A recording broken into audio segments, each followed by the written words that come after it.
Well, good morning, everybody. This is Linda Jackson from Food Focus, and welcome to Food Focus Webinar Wednesday.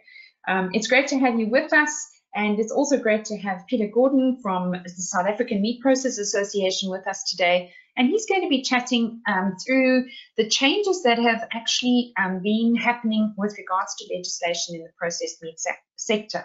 And of course, this is since the unfortunate 2018-2019 listeriosis outbreak. And there has been a lot going on. And I just wanted to chat to Peter to find out where are we, what's happening, who's inspecting who, what's the progress, so that we can at least get the message out there and we can start to support smaller producers specifically in their efforts to ensure that they are legally compliant. And I know this is an ongoing challenge in the processed meat sector, but it's good that we make a start, and it's also good that we have an update on exactly where we are. So I'm going to, without further ado, hand over to Peter. He's the CEO of SAMPA, and he's going to be chatting to us this morning about this particular subject. Peter, why don't you switch your camera on so everyone can see you, and over to you. Thank you so much for spending some time with Food Focus today.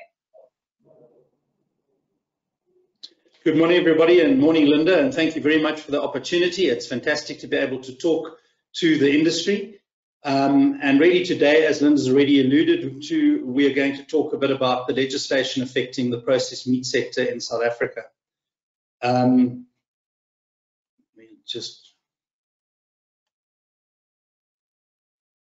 click your mouse and then up and down arrows. You should be good to go, Peter. Yeah. Okay, there we go. Thank you. Okay, so the regulations and standards that I'd like to talk about today and those that impact the industry are the ones that are on the screen. And we start off with R908, and I've done it in this order as this is the order in which the regulations were promulgated and which they have become effective. So starting off was R908, and that was the first reaction to the post-listeriosis crisis, and that was HACCP. And what that meant was that heat-treated, ready-to-eat meat and poultry processed meat products needed to comply with the HACCP regulation, and that was effective from the 14th of March 2019. But to take that one step further, and I will talk a bit more about it, it was not just HACCP, but it had to be a SANHS-accredited HACCP system.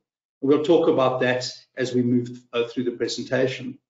The next regulation was Regulation 1283, which was the classification, packing, and marking of processed meat. That became effective on the 1st of April 2020, and that is inspected by the Food Safety Agency. And many of you who are in the industry will most likely have been contacted by them already. You've probably had a couple of inspections, and your products are being tested and checked by them. We'll talk about that in a minute. The next was VC 9100, which is the compulsory specification for processed meats. That is inspected by the NRCS, and that became effective in October 2019. And the NRCS, we'll talk about that. They've certainly started to engage with the industry as well. Further to that, you will all remember that SANS 885, which is at the time that it was first brought out in 2011, it was a voluntary standard. When the VC was brought into law, that voluntary standard became a compulsory standard. And you'll see that in the VC, it references 885 consistently as the standard that it's going to test against. The next is SANS 10330-2020, which is HACCP, and that has now become a national standard. So when we talk HACCP, the standard that all of South African food industries are going to be expected to measure up against is going to be that SANS 10330 standard. And then also R638, and that regulates the general hygiene requirements for food premises, and it's mostly what the EHPs will use when issuing a COA, and we'll talk about that. It's very general, it's very broad, but it's important that everybody is familiar with it. Now, for some of you, you may not be familiar with all these different regulations. I'm going to go through those in detail as we move along. So we start off with R908. As I said, it became effective on the 14th of March 2019. And it was the first new regulation put in place after the listeriosis crisis of 2018. It affects all businesses that produce ready-to-eat, heat-treated meat or poultry processed meat products. And it required those businesses to be accredited or SANASA certified, accredited for HACCP. And that meant that you had to go and you had to make sure that you had a HACCP system in place and that you had it accredited by a SANAS certification body. And that caused quite a lot of confusion in the beginning because various of the accreditation bodies were not SANAS accredited at the time, at this now talking about back in 2019. Many of those, or virtually all of those organizations, the accreditation bodies that you know of, or certification bodies, all of them have now gone and got SANAS accreditation, and they can now give you that certificate.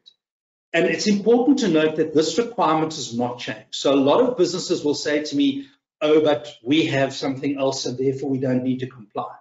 This regulation has never been removed. It's still very relevant today. So all businesses need to have a SANAS accredited HACCP system in place. The next regulation was Regulation 1283. And what transpired here was that the SANS 885 was split into two, let's call it two halves. The one half became 1283, and that talks about compositional standards. And the other half of SANS 885, which is to do with microbiological and the physical factory standards, fell under the VC 9100. So here we're talking about the compositional standards, and it became effective on the 1st of April 2020. DALRRD have an assignee, the Food Safety Agency, who's tasked with implementation of this regulation. And this regulation specifically governs compositional standards as defined in this regulation. And if you read the regulation, it's very specific. There are tables. They talk about product categories. They talk about the specific composition makeup per product and per product category. It also talks about the requirements for containers and outer containers. So really this is talking about the packaging that the product is in. It talks about the marking of containers and outer containers, and it's very specific about the marking that has to be on those. It also talks about the appropriate naming of products. It talks about batch identification. It talks about having the country of origin on the packaging. It also talks about what they call restricted particulars on containers and outer containers. And those are better known in the industry as claims: fat-free, low fat. Any claim that you might want to make from a marketing point of view has to comply with a certain set of regulations, and these are all defined in this regulation. And then lastly, geographic indicators. Now, geographic indicators are a critical and very important thing for us to be cognizant of, and that is because certain countries have registered certain brands or certain products or certain names that are exclusive to them. And a good example here in our area would be Parma ham. Another one would be Serrano ham, which is from Spain. And if you think a bit broader, things like champagne, you can't use the word champagne in South Africa for a Method Champenois wine because it's registered to the area of Champagne in France. And the same would be with port from Portugal. We can use fortified wine, we can give it all kinds of different names, but you're not allowed to use the word port. And there was recently a very interesting webinar I attended on geographic indicators, and it is very seriously taken up by the WTO, the World Trade Organization. And to be in breach of these regulations could lead to significant prosecution and costs. So very important to make sure that you're not using registered geographic indicators, which could get you into difficulties with the regulator. So I think what's important to understand here is that the Food Safety Agency conducts physical inspections. So they have inspectors that go to your factory. They will draw samples from your factory. Those samples will be tested to make sure that they comply with the compositional requirements of this regulation 1283. And they will also look at all of the aspects of packaging, labeling, marking, geographic indicators and claims that I've outlined. And I want to make the point that it is not just at manufacturers that they will be doing inspections. They also inspect retail. So even if you're a manufacturer but you have a retail outlet, they will also check your retail outlet to make sure that point of sale material is not breaching any of these regulations. And specifically here, point of sale often make big, bold claims. So very often you'll know as manufacturers that you've got a technical team who making sure that technically products are compliant, but you have a marketing team who may want to make bold claims, big statements to try and sell products. And you need to make sure at all times that your products are not in breach of the regulation with regard to claims. The inspection process for the Food Safety Agency really, as I've outlined, they'll come and check all those things that are in the regulation.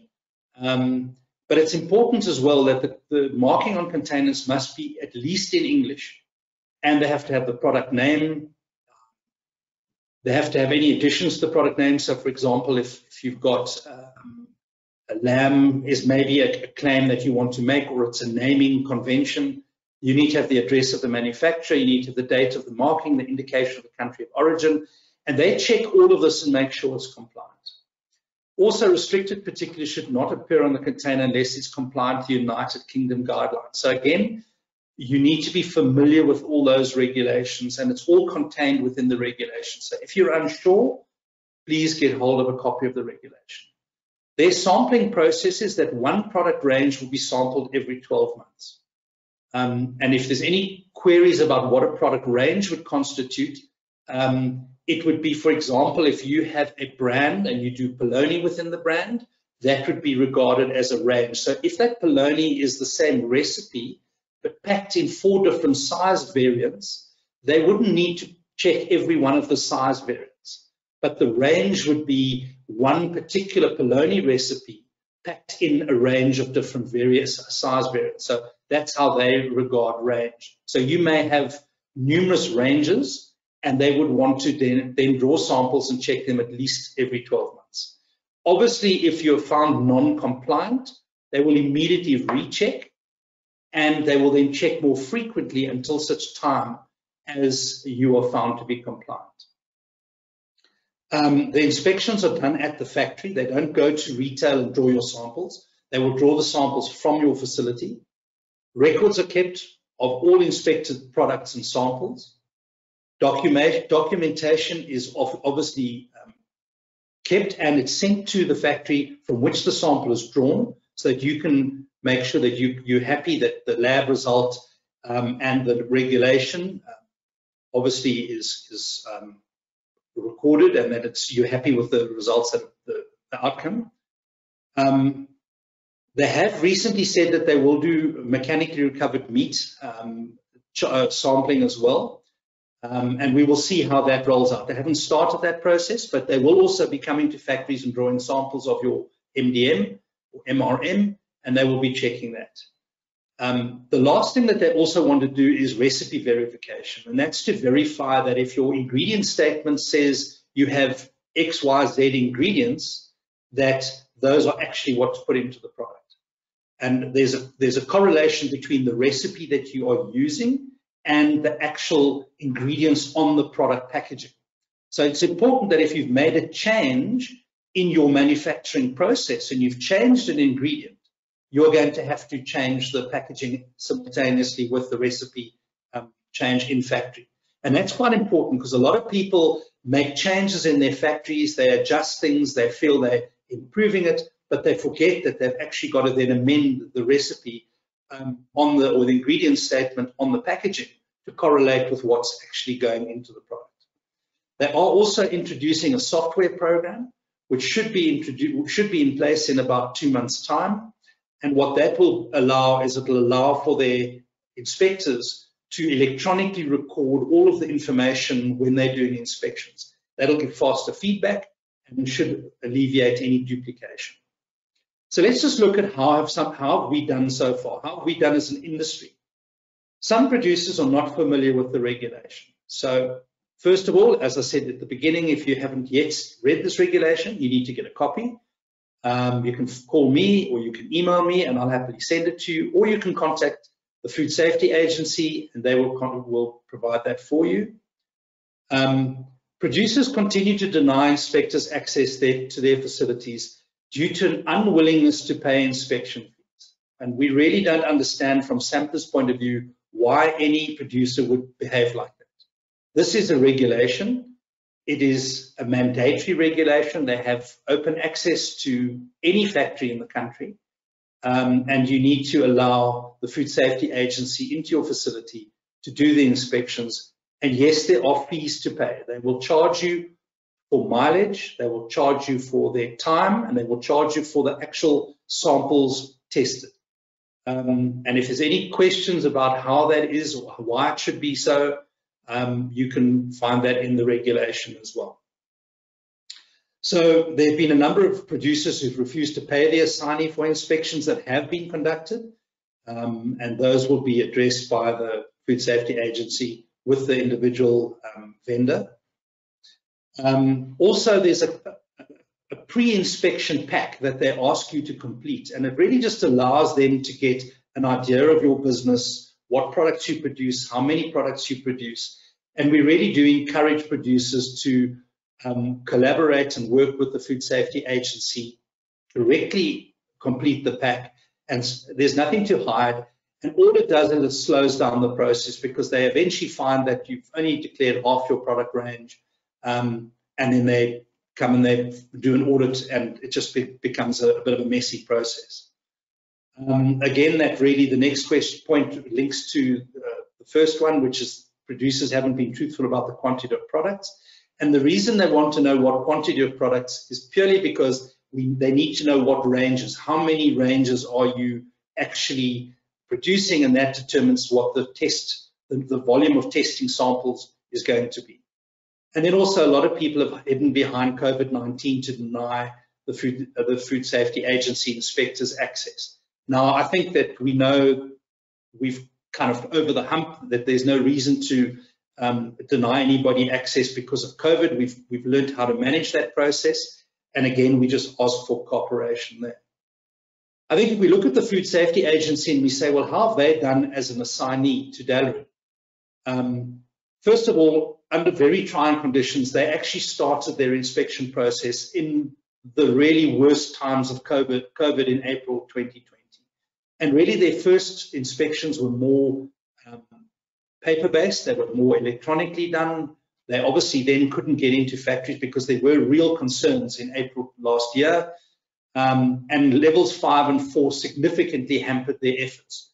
However, once we got to level 3, we did see that there was a good working relationship that started to be created between the different role players in the industry, and many of the industry producers engaged with the Food Safety Agency in a very collaborative and positive way.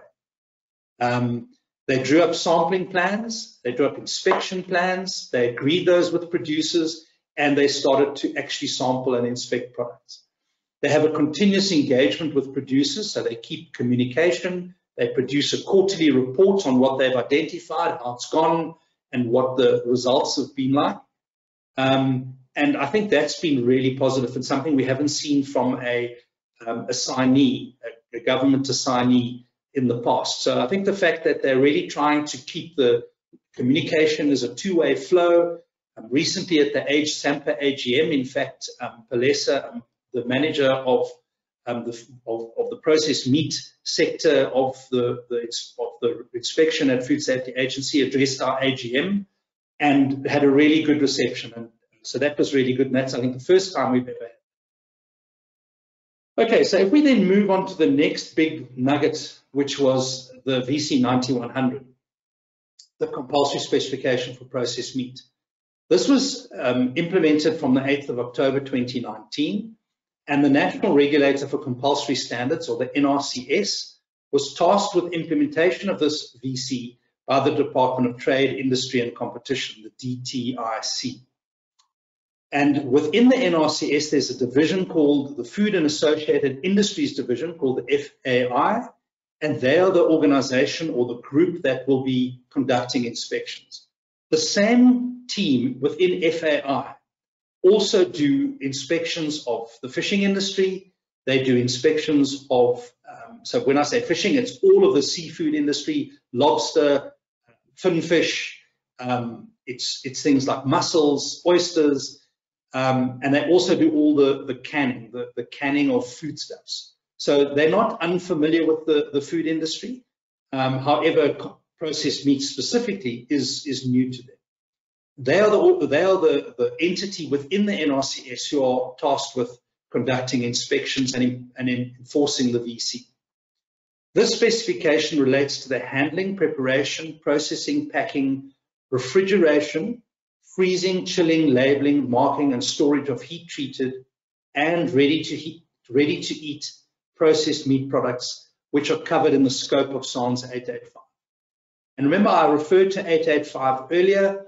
It's important that if you don't have it, you need to obtain a copy of SANS 885 2011, which is the current version, so that you are aware of what they are going to be looking for, because they will reference in the VC SANS 885 on many occasions.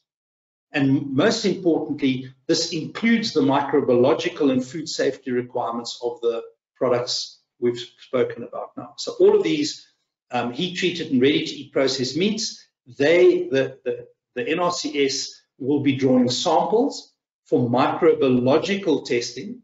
In addition to that, they will also draw water samples to test the water in your facility to make sure that that is compliant.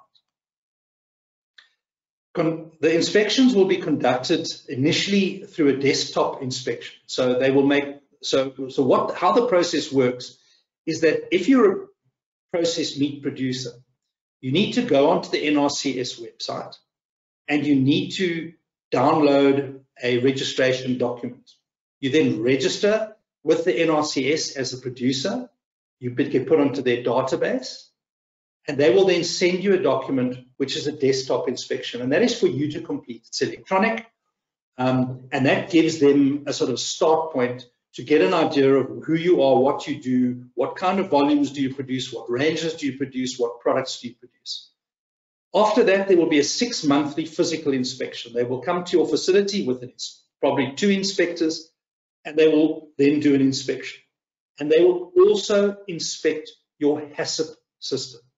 So you need to make sure that you have a food safety system which incorporates HACCP, and that HACCP will have to be compliant to SANS 10330, which we'll talk about in a minute, but I did mention it right at the beginning. And their whole approach to the factory will be on a risk-based approach. So they will be looking at the risk. So that's determined by the product range that you produce. And then based on that risk, they will then look at your factory and judge it and inspect it accordingly. They will look at lines, so production lines, and they will verify that all of what is happening on those production lines is compliant with the VC.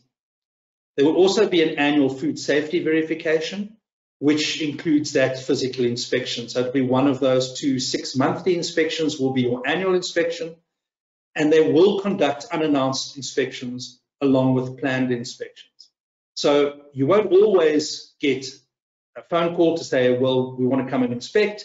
You may just get them coming to do an unannounced inspection. So you need to be ready for that as well.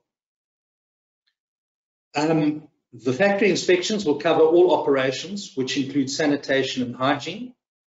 And I think this is important to note that one of the components that the NRCS have said to us, they will include all factory operations, even if it is not specifically processed meats. Now, this is quite controversial. However, they're of the opinion that the whole factory needs to be compliant from a food safety point of view, not just the processed meat section. And so their scope will look at your entire operation from receiving to dispatch. They will look at raw materials and final products, and this includes where those products are stored, how they're stored, and what record keeping you have. They will obviously verify your process control measures, and in this case it's HACCP, They will look at your food safety management system. And this is very important, this next point. They will look at the construction and maintenance of your factory premises and the equipment. And they will ask for your maintenance records on your machinery. They will also look at the physical building. Is the materials your factory is made of, is it appropriate? Is it in good condition? Are the floors in good condition? Have you got holes in the floors? Are your drains in good condition? Can all your wall surfaces be washed? And really, so you're tying a lot of different regulations together when they come and inspect. They will then draw samples for microbiological testing. And very importantly, and when you read the VC, you will see that there's a section that refers to them issuing you with an institution number or a factory number. And the NRCS will only issue an approval certificate after a physical inspection of the factory, that all the processes and systems have been approved and you pass the necessary microbiological tests. So only once you've got that approval certificate may you then put onto your packaging a NRCS institution number or facility number. And it's important to note that it's mandatory once you've got that certificate to actually have that number on the product where the product is for a private label brand. So in other words, it's not got your address, your physical address for your company on the packaging. You might be packing for a third party, and it might be a closed brand, so you're packing for one of the big supermarket chains, and it'll say specially packed for.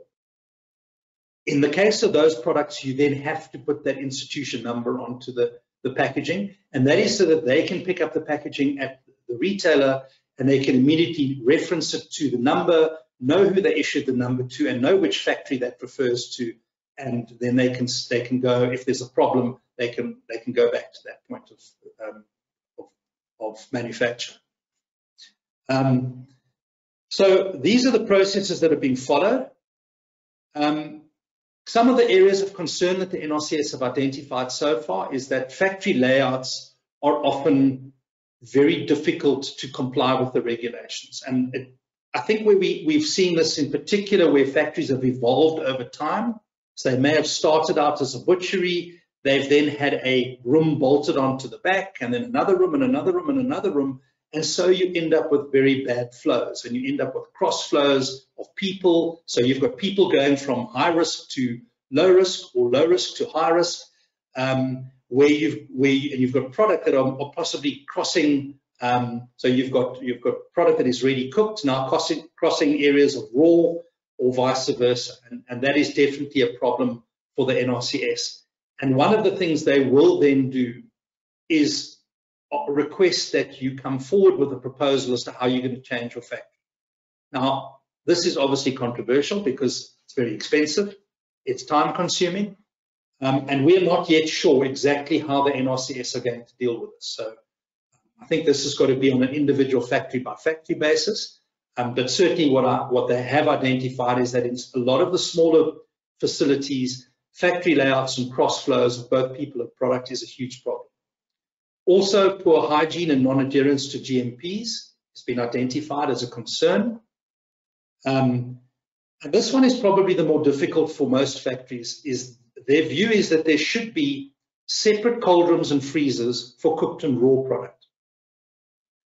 Now, many factories, particularly small factories, have one freezer or one cold room, and they might have a separation by means of a passageway down the middle or different colored crates that they pack the product in, and they've got a separation in that way. This is a problem for the NRCS, and again, I think they're going to have to deal on an individual basis with each producer to work out a workable solution. Product traceability and labeling is also of concern. I think they are seeing that products often don't carry, particularly products that are in production, there's not always accurate identification methodologies being used to identify where that product's going, where it was produced. And then of some of the micro that they've done, they've seen high micro levels with high percentage of out of specification products. And again, that's something they've got to deal with on a factory by factory basis.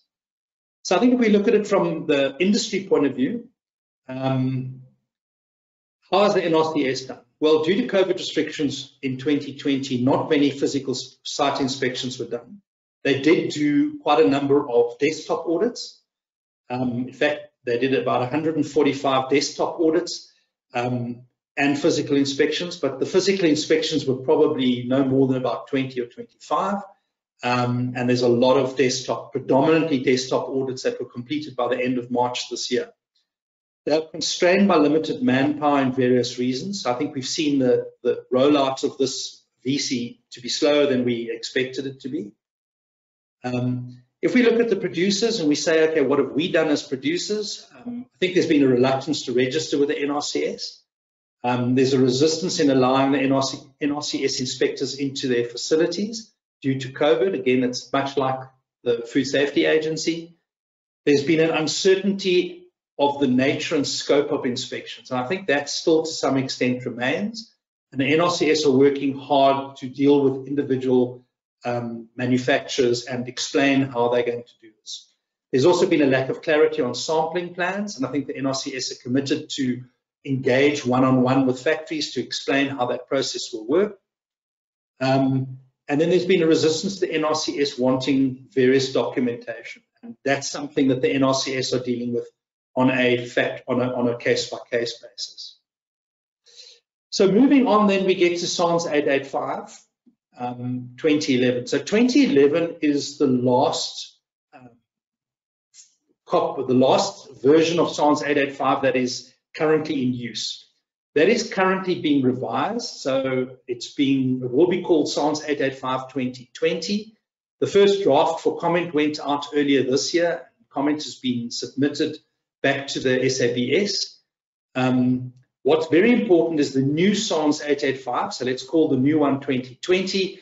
Compositional tables have been removed. And the reason for that is those compositional tables, as I mentioned earlier, have now been, they now form part of R1283, and they no longer will form part of the SANS 885 document. Also, new micro standards have been proposed, and they will also come into effect with the publication of the SANS 885 2020. The regulations that reference SANS 885, the moment this latest version is published, will immediately take on board both the micro standards and all the other new elements that will be part of the 885 2020 regulation. And we hope to have this completed by the end of 2021, so it'll be published and available for everybody by then. Bear in mind that it's a SANS standard, which means you have to purchase it. It's not free. I certainly can't share it with anybody. So just so that, I know often I get phone calls to say, can you please send me a copy? And no, I can't. Your copy you buy, and it is registered to the company or you as an individual. You buy from the SABS shop, and it's available on the SABS website if any of you haven't gone there before. Then if we look at SANS 10330, this is the requirements for a food system based on the prerequisite programs and hazard analysis and critical control point, or HACCP, as we all know it. And what this standard does is it specifies the requirements for the development, implementation, maintenance, and continued improvement of a food safety system based on a prerequisite program and the principles of hazard analysis and critical control point. And I think it's very important that if you don't have HACCP in your facility, or you're not that familiar with it, this is actually a very workable, usable standard that you can adopt. So you can buy the standard and you can go and make sense of it in a very practical way in your factory. It's not too complicated. It doesn't use big scientific terminology. It really is aimed as a guideline, a standard that you can use practically in your factory. It's based on Codex, the General Principles of Food Hygiene and Code of Practice. And as I said, it describes the principles of control needed to ensure the supply of safe food to the consumer, which is what we all want to do. And then R638. I think all of you should be familiar with R638. It was published in 2018. It's not a brand new document. It's a guideline on the physical infrastructure, hygiene, storage, and transport of perishable foods. It is very broad, and it's the real basic requirements that you need. But it is important if you have a small facility, or if you don't have a food safety system, you haven't got a don't have an annual food safety audit in your business, you need to be familiar with R638 because it has some key and critical requirements in it. And those are things like the requirements of water, temperature for wash hand basins. It talks about the number of latrines you need per number of staff in your factory. It talks about the kind of wall surfaces. It talks about the kind of lighting. It talks about the kind of flooring that you need. And it's very important to understand this also talks about the vehicles that are bringing raw material to your factory and the vehicles that are delivering finished product from your factory to your customers. So no, if you're producing a perishable product that is required to be refrigerated, you cannot just use a bakkie with a box on the back. That is not permitted. It needs to be refrigerated. And those are all the things that are contained within 638. And it is the guideline that the EHPs, the environmental health practitioners, use when determining whether a facility is suitable for the issuing of a certificate of acceptability. And I think there's a very important component in 638 that refers to the person in charge. And that is the person whose name is going to be written onto the COA. Remember that is, so it says Peter Gordon, and it would say on there, it would also put an ID number. So it's not just you can hide behind it or run away from it. The person in charge is the person who takes responsibility for the compliance of that facility to the regulations that are in law. And it's very important that that person in charge understands that when things go wrong, he's the first guy the authorities are going to say, drag off to court and say, well, you didn't do your job properly, you didn't supervise, you didn't manage. So it's important that you understand what the 638 says, what it says about the person in charge, and what that responsibility is of the person whose name is on the COA. And really, I just want to say that the 638 document is a minimum standard. It would be great if everybody was above the standard, but this is the minimum standard for a food premises in South Africa. So if we look then a little bit further and we say, okay, what's on the horizon? Now, I've gone through quite a few different regulations today. Some of those you're probably familiar with, others you might not be that familiar with. But let's look at what's coming our way and what's on the horizon. The next regulation that's probably going to be published is going to be the raw processed meat regulation. And this will deal with the classification, packing, and marking of certain raw processed meat products. Now, here we're talking about mince, we're talking about bangers, we're talking about sausages, we're talking about boerewors, meatballs, raw processed meats. And believe you me, it is going to have quite significant impact on many producers, particularly butcheries, because when you make a claim, lean beef mince, which has a maximum 10% fat, what is going to happen is the DALRRD assignee, in this case the Food Safety Agency, is going to come to your butchery, draw a sample of lean mince, test it in a laboratory, and if you don't have below 10% fat, you'll be in breach of the law. And saying that, but you eyeball it and you look at it and it's okay, you think it's not going to wash. So extra lean mince is a claim, lean mince is a claim, and those typically will be now incorporated into the raw processed meat regulation. So it is definitely going to have a significant impact on the industry as we move forward. This regulation has been in the wings since about November of 2019. It still hasn't been published, but when it gets published, one of the things it's waiting for is it's waiting for the Department of Health to repeal R2718, which is currently the boerewors and sausage regulation, because that regulation is now incorporated into the raw processed meat regulation. And it would make no sense to have two regulations competing with one another. So the first thing that's going to happen is DOH is going to repeal 2718, and almost, in fact, will be simultaneous with that will be the publication of the raw processed meat regulation, which will be effective immediately.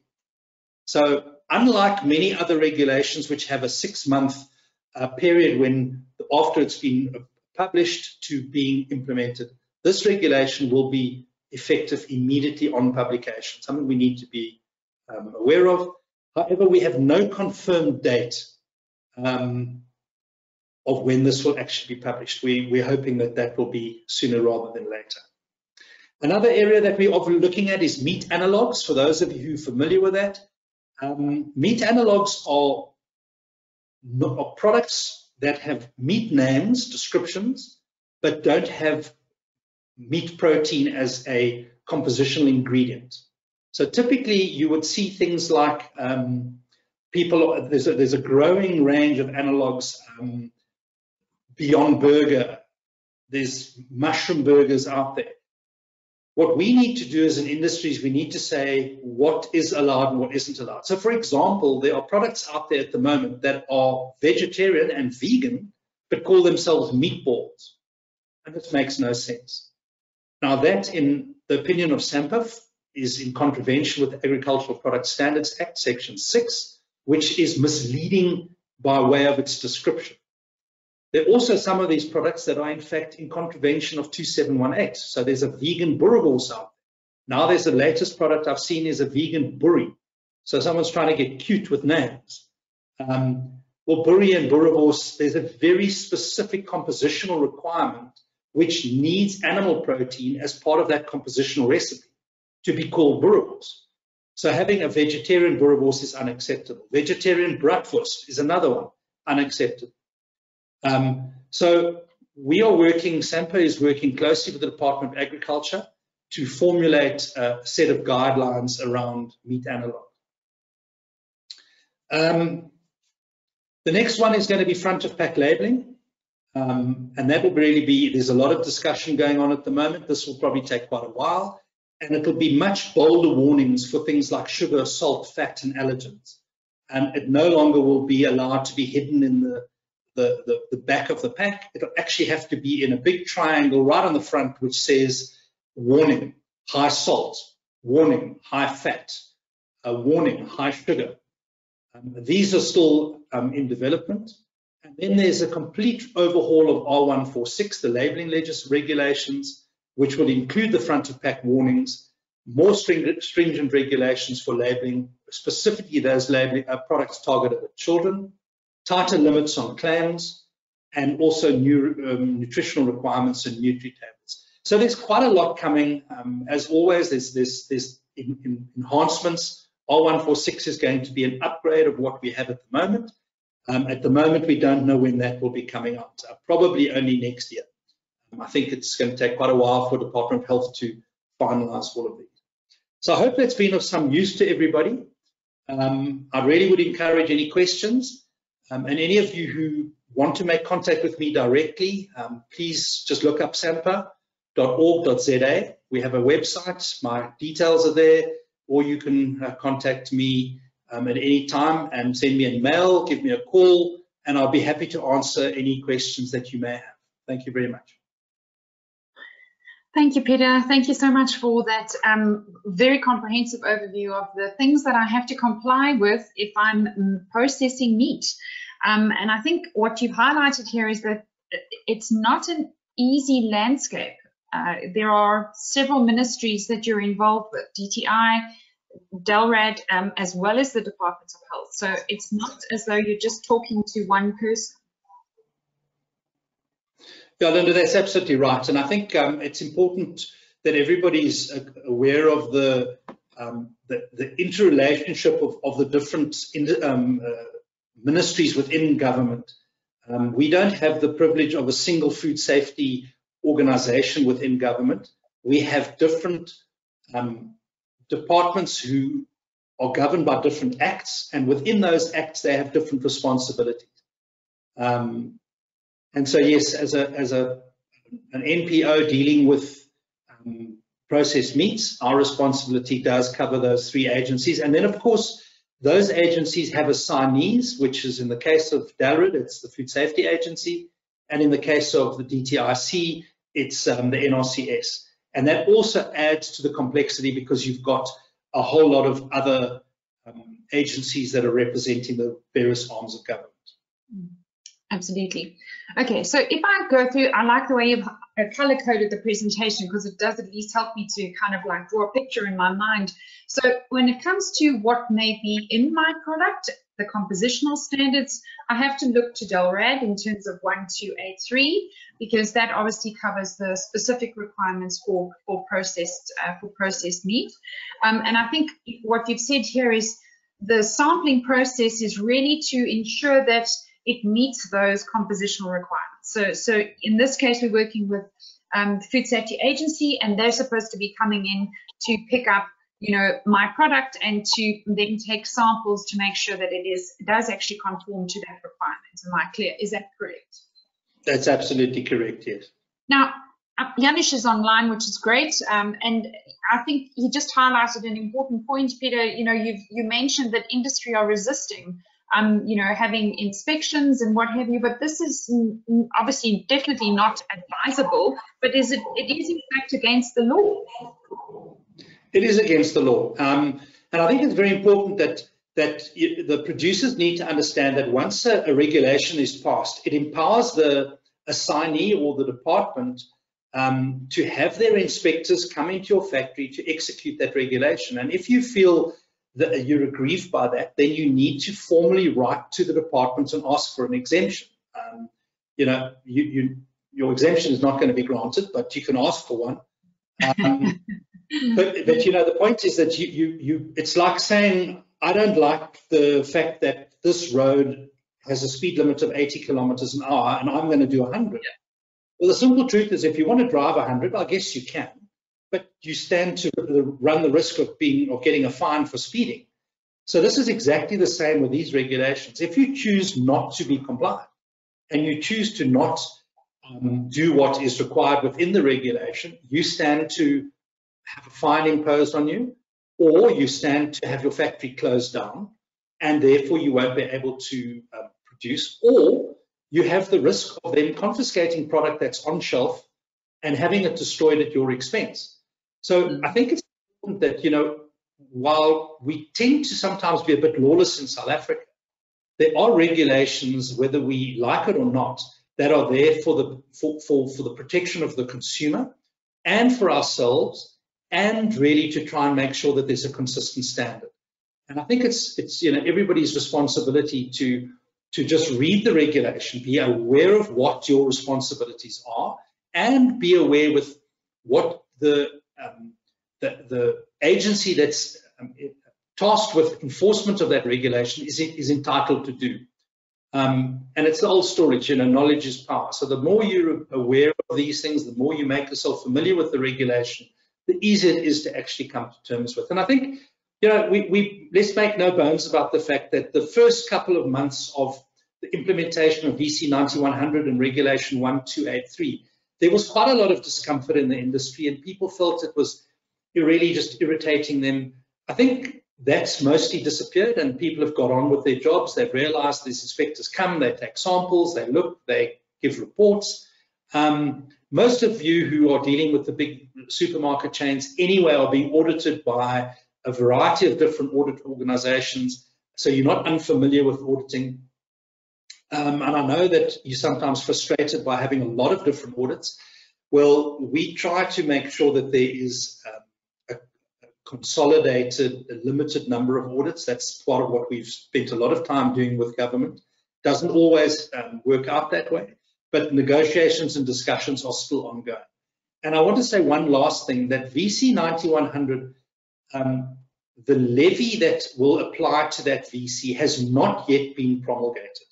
So if the NRCS come in, what they do have is there is a registration fee to register as a member or as a levy payer, as they like to call it. But it doesn't mean you're going to be charged the levy. The levy has not been promulgated by the minister yet. And we have been engaged with the Department of Trade and Industry since the VC was first put forward around the levy. And the latest news we have on that is that the DTIC have said that they will further consult with both the industry and with the NRCS on an appropriate levy structure. So we are still waiting for that engagement, and we are confident that once we are able to get in front of the minister or the senior directors of the DTIC, sense will prevail in a levy that makes sense. So, you know, I think right now a lot of people are saying, I'm not registering because I don't want to pay the levy. Well, no, you are obligated to register as a levy payer. That means you've registered that you are a processor of product and you need to be inspected. The actual inspections will only be charged once the minister promulgates a levy structure, which has not yet happened. So just important to understand that. And I know it's complicated, but believe you me, that's why SAMPA is here. We are here to take that complexity away from you. And that's what I do 24 hours a day, engaging with the regulators, with the industry, and with other associated bodies like the Consumer Goods Council of South Africa, Food Focus, and others, to make sure that we are having a coordinated approach, a coordinated voice on behalf of the members. So if you're not a member of SAMPA, I encourage you to join. It's more affordable than you think. And again, you can go to our website, or you can drop me a mail, you can call me, and I'll happily work with you to join and become a member of SAMPA. Thanks, Peter. Just a couple of questions have come through. Please, everybody, you're more than welcome to pop a question into the question bar. Thank you so much, Aniki, Philip, who have already done so. Just to clarify, Peter, you are not currently involved with the abattoir side of meat. You're, once it comes out of the abattoir and is starting to get to the point where we're going to process it and cook it. Am I correct? In most cases. We have no involvement with animal slaughter whatsoever. Okay. Now, I think you could have a facility which has got everything. So, I mean, in other words, you've got an abattoir, plus you have a deboning plant, plus you could have a processing plant. Am I correct? It is possible. I mean, Escort would be a good example. They're members of ours. They have everything from, they actually, in fact, they have members within the Escort group who are pig farmers. They have an abattoir. They have a deboning facility. They have a value-adding facility, both in terms of cooked things like marinated ribs, and they also do processed meats. Obviously, they've got a whole facility, and they're well known for their emulsions and their processed meat. So probably the most obvious example would be somebody like them. Frey's meat in KwaZulu-Natal would be very much the same, and there are others. So yes, we do have people who are vertically integrated. Okay, but you don't have any specific mandate within the abattoir environment. It's more on the processed side. But I think you mentioned an important point. It's just for Philip's clarification. You may have a butchery which is predominantly dealing in raw products, but now starts to have a process line. And that kind of organization, even if it's very small, would most definitely be related to, or would have to comply with these regulations. The moment they are cooking a product, for whether it's a Vienna or whether it's a Russian, or they're smoking it, or they may air drying a salami, yes, they fall under these regulations. Whether they've got a 90% butchery component, if they have any deli component, let's call it deli for want of a better description, yes, they would fall under these regulations for both R1283 and VC 9100. Okay, and then the last point, Aniki wants to know, what about HACCP certification for butcheries under the raw meat regulation? I mean, I don't think it's currently on the horizon. No, it's not, doesn't cover them at all, HACCP. So what it is HACCP is based on risk, and the risk in a raw environment, raw meat environment, is very low because, I mean, it's a personal choice of a consumer if they choose to buy a piece of meat and turn it into tartare and eat it raw. But it's very, very exception. You don't exactly buy a rump steak, go home and slice it into little slivers and eat it like you would sushi. So Yes. the risk is viewed as very low because most people will take raw meat and go cook it, and that cooking process is a kill step, and therefore the product risk is very low. And so there's no HACCP for a red treatment. Yeah, absolutely. But it's definitely on the processed side. Absolutely, because it's ready to eat. So what you're talking about is a vastly accelerated risk, because the customer would be expected to take it home, open it, and you are most likely to take that Vienna and eat it straight away. Therefore, the risk is vastly high. Yeah. Yeah, and of course that's what got us into trouble with the listeriosis outbreak, allegedly. It is exactly the problem. How does SANS 885 work with the VC 9100? So, I mean, when the NRCS come in, they have to use both documents, as I understand.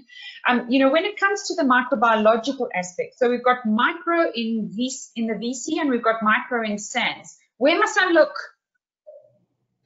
Well, they're actually both the same. So the VC micro is in fact the SANS 885 micro. That's the same table that's simply been transferred from one document to the other. But there are other aspects of 885 which are referenced in VC 9100. And really all it is they will often reference 885. So they will say, as per 885. And all you've then got to go and do is reference that particular clause or paragraph and look to see what it says in 885. And I think you see that quite often where a regulation will reference another document. You certainly see that in 1283, it references the British food standard. And apparently, I was quite surprised when I first came across that. And the DALRA team said to me, oh, no, that's quite normal. So I'm not an expert on the subject on that particular cross-reference, but it seems to be quite normal that you will reference things. Absolutely. And I'd like to also say that if ever you really get stuck, you can always reference Codex as a sort of a benchmark, because Codex is an international standard and South Africa is aligned with Codex principles. So if ever you get stuck, you can go and reference your Codex equivalent and apply that. But you most probably find it stricter than South African regulations. And then, yeah, in that regard, I think it's also important just to mention SANS 10049, because that document is referenced within SANS 10330, the HACCP document. So when it comes to those, you mentioned that the most simple requirement, or the lowest that we could possibly go as a food facility is obviously the hygiene regulations, which 638. But if you're building on top of that for a HACCP system, then you'll see the SANS document refers you to another national standard for PRPs, which is 10049. So it's a good point, as you mentioned, Peter, to look out for that cross-referencing and make sure you've got all the books in front of you when you are navigating this process. Yeah, and I think that I've often heard, smaller businesses say, oh, but I can't afford to buy all the SANS standards. Well, unfortunately, if you're going to be in the food space, you're going to have sight of those documents, and the only way you can do that is to purchase a copy yourself. And they vary in price from about 450 Rand to about 700 Rand per copy, depending on the document. Unfortunately, that's the way it is. But they are immediately available. If you pay with a credit card, it's immediately available. You can download it. So I think, they have tried to make it accessible. But yes, you're right. There's a cost to food safety. Food safety is not for free. Peter, thank you so much. Thank you. It is encouraging to see that we've at least moved from paper to process.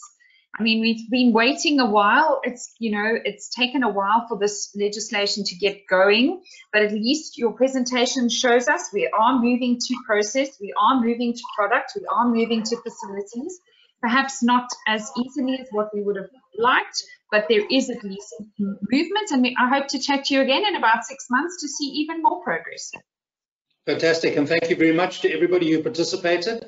It's great to have you all here. Linda, thank you for making Food Focus available to SAMPA. I really appreciate that.